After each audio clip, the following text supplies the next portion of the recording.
lighten the mood a little. And I'm going to do my best to not curse, so we'll try.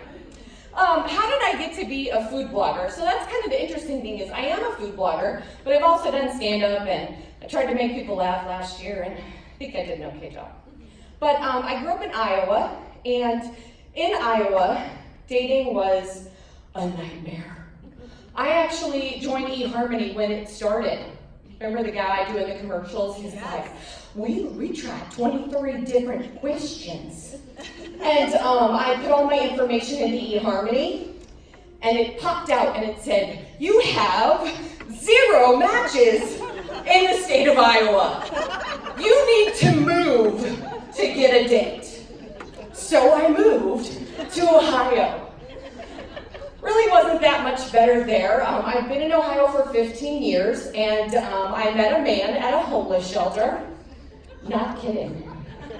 And married him. And when I married him, after 10 years of that marriage, I gained 100 pounds. And then this January, I lost 150 pounds because I got a divorce. Woo! 150 pounds of dead weight, gone! And I apologize that I have notes, but I haven't done stand-up in 10 years, so. But now I'm dating again. I'm getting out there, and I've tried everything. I've tried the Tumble, the Bumble, the Tinder, the What's It, the Who's It. It all is terrible. Okay, so I had this guy that I met, or I didn't meet, but I messaged him on Memorial Day. And I said, hey, hope you're having a good Memorial Day. And he replied back with one word, motorboat? Question mark? And then I had to explain to my mom that he did not want to take me out on a boat. He had other things in mind. So that's the kind of guys that are out there now, and this is what I'm dealing with in the dating world. So I've decided that I need to branch out and try new things when it comes to dating. My latest endeavor, well, it's not for everyone. Anybody here watch the show Love After Lockup? Don't you people lie to me. I know you've watched it or seen it. It's a show about dating men that are getting out of prison. Well, they're dating men in prison, and then the show is about them getting out.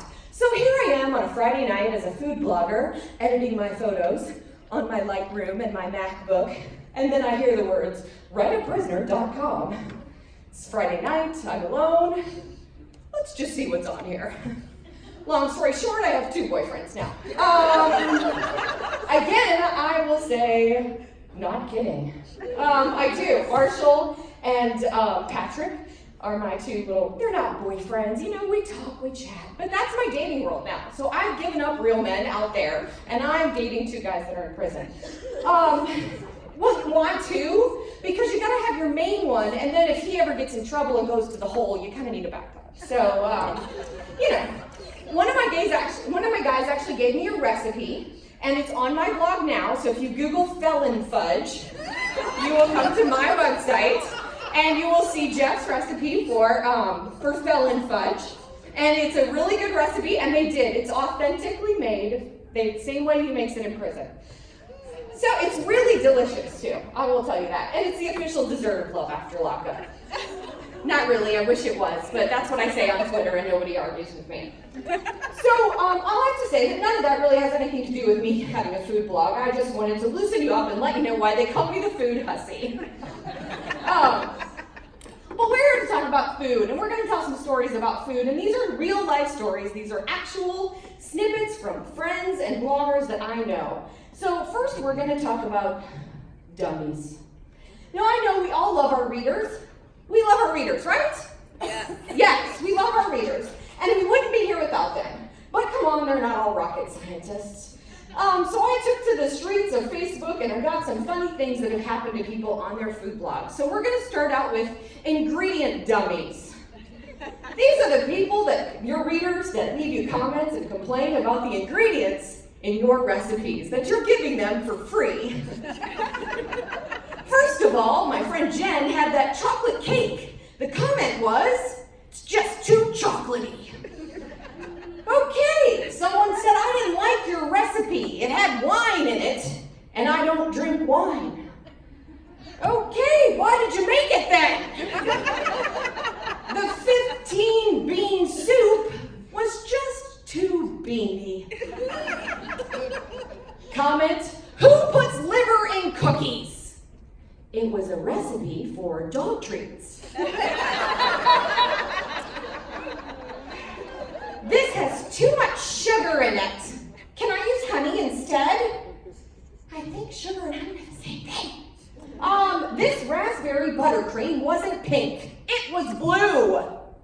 course, I substituted blueberries. Oh, the cake was the worst ever. It was a waste of almond flour. The recipe did not call for almond flour. Yes. So after our ingredient dummies, we have our instruction dummies. Your recipe said I could store the cookie for 4 days, so I did. I wish I'd eaten them on the first day. I bet they would have tasted better. Your cookie recipe did not make as many cookies as it said it would. ... Later in the comment, I love the dough raw though, I ate half of it. Going to a website that does 100% slow cooker recipes and asking, how can I make this in the oven? Finding a website for a 20-minute recipe and asking, how can I make it in the slow cooker? I burned the cheesecake because you didn't tell me how long to bake it for. It was a no-bake recipe. My favorite, what temperature is broil? Then we have just plain dummies. I love organic foods. Are they more calories? Oh. I followed this recipe to a T, and my chicken came out uncooked and hard as a rock. Your recipe makes 24 cupcakes, but my pan only holds 12. What do I do?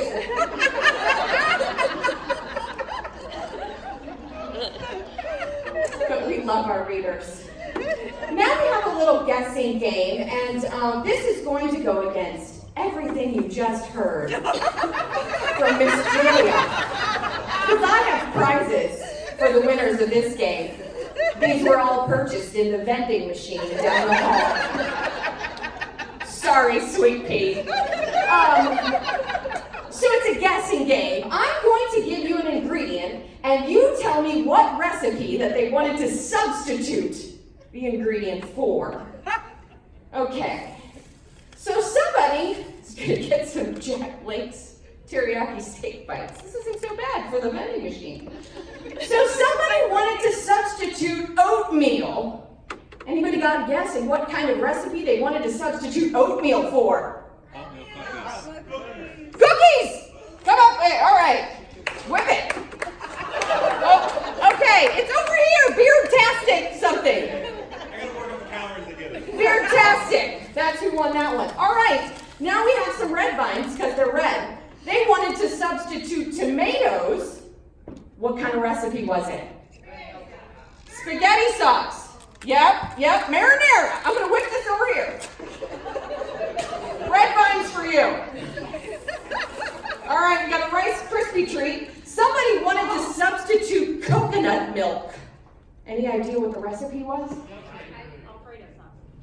Coconut curry. Coconut soup. For my girl Kelly. Close enough. All right.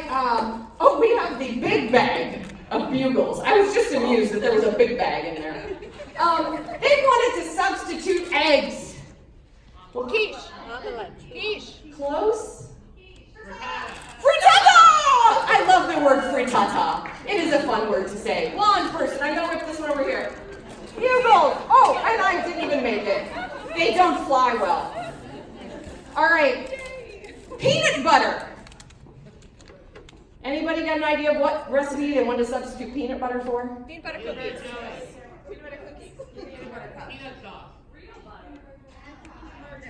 It's close to the cookies, but Peanut butter fudge. Peanut butter filled fudge. peanut butter you win. It's peanut butter cake. But you win just because you said felon fudge, so you remembered that kind of recipe. And lastly, and I think this is probably the best prize, tuna salad in a can. They wanted to substitute cherries in cobbler. Who said it? All right. Woo! Okay, There we go. So we have some people, yeah. And who has had, everybody, who's had those people that want to substitute things in our recipes, and then they complain that the recipes don't work, because that's what they did. All right, so everybody remember Jeff Foxworthy? You might be a redneck if. Okay, well we've got you might be a food blogger if your family hasn't had a hot meal since 2011. I know Jackie's on that. You might be a food blogger if you make a plate of food, you style it perfectly, you walk out of the room, you come back and find out your spouse ate the whole damn plate. Same scenario, you walk out of the room and find out your dog ate the whole plate. That's my house. You might be a food blogger if you have stood on a chair, bench, or even a table in a public restaurant. I know I've seen all of you people doing that today. You might be a food blogger if you photographed a beautiful recipe and took a bite that it tasted so bad the dog wouldn't even eat it. And you still published that thing, didn't you? You might be a food blogger if you made that recipe and it tasted amazing, but it looked like the dog threw it up. Parsley fixes everything. You might be a food blogger if you thought you put your lid on the Ninja and ended up repainting your kitchen. You might be a food blogger if purely on instinct, you stabbed someone with a fork because they dared take a bite before you had the photos taken. Probably done it today. You might be a food blogger if you edit those photos a week after you photographed them and then you later find out that there's a cat hair front and center in the best picture. See, people over here. You might be a food blogger if you bought a dozen eggs, had your entire video shoot for that cake ready to go, and then you realize that your husband boiled the entire dozen and put them back in the carton and put them in the fridge. Yeah. Now, how many of us are solo one-man band photography studios? Yeah, lots of us. Okay, so I've developed some yoga poses for us. We have the new couch pose. This is when you're pouring olive oil onto a plate and getting that perfect shot, not noticing that the oil has spilled off the plate and ruined your new couch. There's the tippy-toe text pose. When the best shot is always, you're standing on a chair and you're leaning over the table and you're taking that overhead shot, so you're about like this, and it happens to be in front of the picture window as your neighbors are driving by your house, texting you, what are you doing? There's the shower scene pose, where the only good light is in your bathtub. I know, can't do that. There's the why can't I be ambidextrous pose, which is my favorite pose. It's when I'm holding the spoon, I'm just loud, so I'm gonna pull my, I'm holding the spoon, and I'm taking the picture, and then I'm overhead, and then I put the food on the spoon, and then I'm still trying to hold it before the food falls off, and I'm trying to get the pose with, yeah, it doesn't work. I'm trying to train my dogs to hold a spoon. They haven't figured it out yet. The keep away pose. When you're filming and you're on the floor, down here getting this angle and you're kicking the dog away so that they don't eat your sandwich before you photograph it. That's the keep away pose. None of them work. I haven't lost a pound. Okay. Now we know there's some words that people have an aversion to in our recipes. I heard it. You all know the word I'm talking about. Moist. Now just imagine I had a coworker that also hated the word panties. We had a contract for an adult incontinence product. She did not like reading all those reviews about moist panties. It was hilarious for me though. But we're just going to talk about moist. And everybody complains, why do you call it moist? It's disgusting. These are the alternatives if you do not want to use moist. We have soggy for that tres leches cake. Non-dry, in case you want to eat a rubber. Hydrated, when you decide to make that water cake recipe you've been dying to try. Lubricating. TMI. Damp. I'd rather my cake be moist. Sweaty. Nothing better than a salty, sweaty cake. And then dripping. Ooh, I don't want to, no, I'm not going to do a dripping. And I've been told to check out hashtag moist food on Instagram. Oh, don't do it. And I understand, these people, I'm giving our readers a hard time here, but none of them are here, so who cares? But we carry a heavy burden. These people are making dinner for their blessed children that come see Julia. And you know what? What are we doing but giving them free recipes that we've labored over for hours? And then they get so angry in their comments. Who's had angry comments? I can't be the only one. Yeah. Here's a few of my favorite gems from some of my friends and some by myself. This was so dry. Thankfully, the street crew was out rolling pavement and they could help me spread the batter. Hell is the least you deserve for this horrid recipe. It was a pancake recipe. For our beard-tastic friend, someone demanded the blogger wear a beard net in his videos because beards are the dirtiest and filthiest of body hair. Response to a vegetable curry recipe. That's gross. I hate vegetables. Make something else. Recipe involving marinating meat with a tea bag. You guys know where this is going. The reader was furious and disgusted because she was looking at this recipe with her daughter. She did not expect to come to a site talking about teabagging. The blogger had to Google it because she didn't know what that meant. Your cookie ruined Christmas. And this one I actually think Julia might have written on my blog.